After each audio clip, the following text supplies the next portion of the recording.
नमस्कार, मैं अर्चना शर्मा चढ़दी कला डैम टीवी देख रहे सभी दर्शकों का स्वागत करती हूं। आप देख रहे हैं उत्तर प्रदेश के समाचार।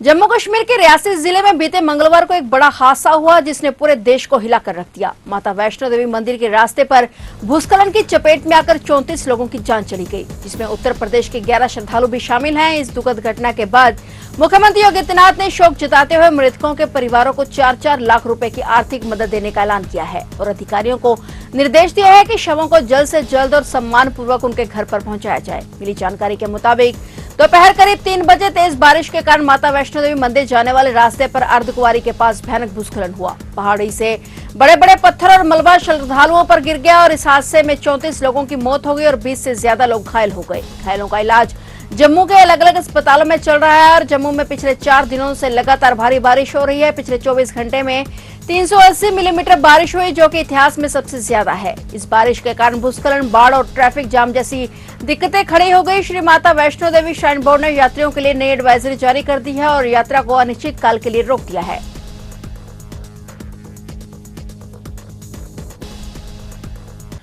मुख्यमंत्री योगी आदित्यनाथ ने कहा कि उत्तर प्रदेश बीमारू राज्य नहीं था, बल्कि बेईमान राजनीतिक दलों ने भ्रष्टाचार और भाई भतीजावाद के जरिए प्रदेश को ऐसा बना दिया था। मुख्यमंत्री ने कहा कि 1947 के बाद 1960 तक उत्तर प्रदेश देश का अग्रणी प्रदेश था, जिसका देश के घरेलू सकल उत्पाद यानी जीडीपी में 14% से अधिक योगदान था। लेकिन 1960 के बाद गिरावट शुरू हुई और 1990 के बाद यह और तेज हो गई। मुख्यमंत्री ने कहा कि यह दंगों और परिवारवादी राजनीति का परिणाम था, जिसने उत्तर प्रदेश को लूट का अड्डा बना दिया। सीएम योगी ने कहा कि युवा प्रतिभाशाली और ऊर्जावान होता है, लेकिन जब वह भेदभाव और भ्रष्टाचार का शिकार होता है तो यह राष्ट्रीय क्षति बन जाती है। उन्होंने कहा कि वर्ष 2017 से पहले प्रदेश में नियुक्तियां नहीं होती थी और होती भी थी तो बंदरबाट और भ्रष्टाचार के चलते योग्य युवा पीछे रह जाते थे। इसका नतीजा हुआ कि उत्तर प्रदेश बीमारू राज्य बन गया। मुख्यमंत्री ने प्रदेश में विद्यालयों के विलय को लेकर विपक्ष पर निशाना साधते हुए कहा कि विपक्ष के पास मुद्दा नहीं, सिर्फ नकारात्मकता है।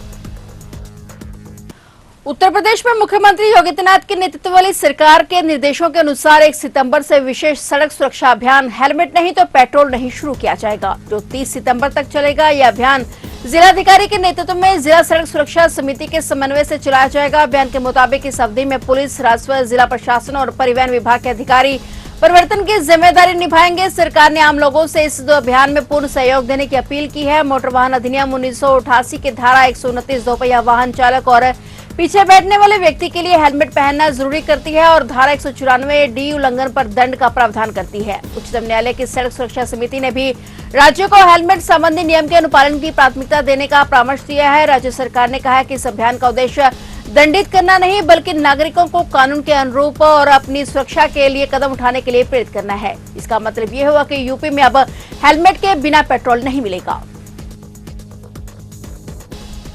रामनगरी 25 नवंबर को इतिहास रचने जा रही है। परिसर में ध्वजारोहण समारोह का आयोजन भव्य रूप से होगा। समारोह में राष्ट्रपति द्रौपदी मुर्मू मुख्य अतिथि के रूप में शामिल होंगी। कार्यक्रम में राष्ट्रीय स्वयंसेवक संघ के सर संचालक मोहन भागवत भी उपस्थित रहेंगे। समारोह की तैयारी को लेकर देर शाम तीर्थ क्षेत्र भवन में राम मंदिर ट्रस्ट संघ और वेब के पदाधिकारियों की बैठक हुई और इसमें निर्णय लिया गया कि समारोह केवल ध्वजारोहण तक सीमित न रहकर राष्ट्र की सांस्कृतिक चेतना, समरसता और संगठन की शक्ति को प्रकट करेगा। और 25 नवंबर को अभिजित मुहूर्त में समारोह का शुभारंभ सुबह 11 बजे से ध्वजा पूजन के साथ होगा। राम मंदिर समेत परिसर के सभी उपमंदिरों के शिखर पर धर्म ध्वजा फहराई जाएगी और करीब 3 घंटे तक चलने वाले कार्यक्रम में पूर्वी उत्तर प्रदेश के 49 जिलों से लगभग 8000 मेहमानों को बुलाया जाएगा। ध्वजारोहण समारोह में अयोध्या के लोगों को भी सहभागी बनने का अवसर मिलेगा। 8000 मेहमानों में से 3000 अयोध्या जिले से होंगे और अब तक 2200 मेहमानों की सूची बन चुकी है। समारोह के लिए 8200 कुर्सियां लगाई जाएंगी।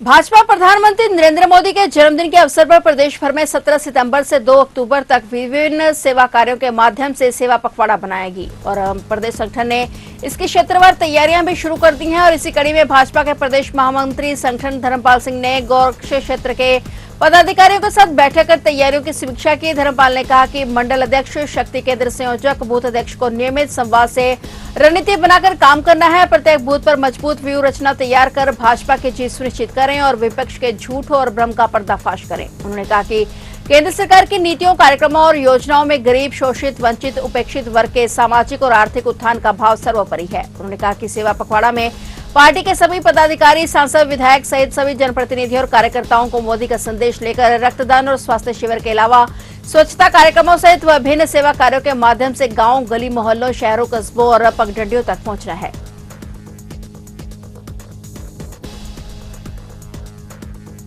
लखनऊ में डिजिटल अरेस्ट रखकर ठगी का बड़ा मामला सामने आया है। ठगों ने बुजुर्ग आदमी से 1 करोड़ 29 लाख की ठगी कर ली है। मनी लॉन्ड्रिंग का आरोप लगाकर साइबर अपराधियों ने एक बुजुर्ग को 6 दिन तक डिजिटल अरेस्ट रखा और बुजुर्ग पिता ने बेटे को जानकारी दी तो वह भी डर गया और बेटे ने ठगों को 1 करोड़ 29 लाख रुपए ट्रांसफर कर दिए। इस मामले में सैनिक हाउसिंग सोसाइटी निवासी मर्चेंट नेवी से सेवानिवृत्त अधिकारी सुरेंद्रपाल सिंह ने सरोजनी नगर थाने में एफआईआर दर्ज कराई है। सुरेंद्रपाल सिंह 70 वर्ष के मुताबिक आरोपी ने उन्हें और उनके पिता को इतना डरा दिया था कि वे किसी और से इस बात के बारे में बात नहीं कर सकते थे। इसके बाद उन्होंने अलग अलग बैंक खातों में 7 लाख रुपए ट्रांसफर कर दिए। ठग पीड़ित को अलग अलग बैंक खाते भेजते थे और फिलहाल पुलिस ठगों के मोबाइल नंबर के आधार पर केस दर्ज कर छानबीन शुरू कर रही है।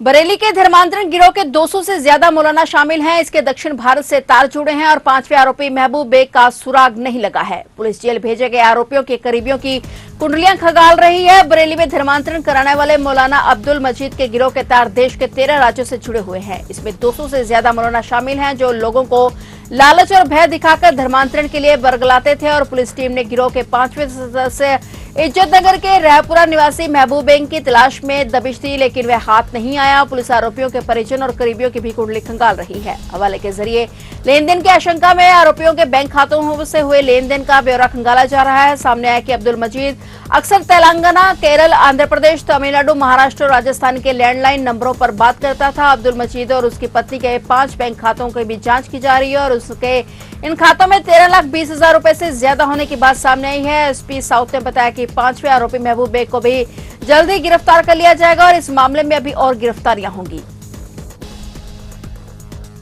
तो आप देख रहे थे उत्तर प्रदेश के समाचार और नए समाचारों के साथ फिर से हाजिर होंगे। तब तक के लिए देखते रहिए चढ़ती कला टाइम टीवी।